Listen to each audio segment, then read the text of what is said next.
Hello everybody, Mike here. So we have the replacement parts for the Shark robot vacuum. Decent amount of parts here.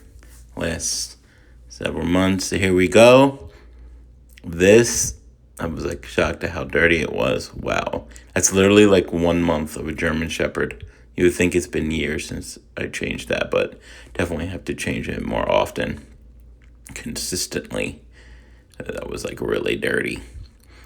There's actually a few things you can change with this Shark robot vacuum that's been amazing so far. Change the roll.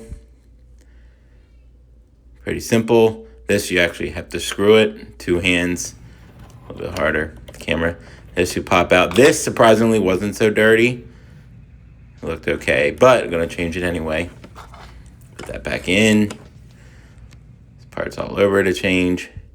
The little filter on the actual vacuum there. Pop that in and out. Overall, took only like 5 minutes or so to kind of change all this stuff. Once you kind of know where they are, go a little brush with the kit, dust it off. We are ready to go. Very good.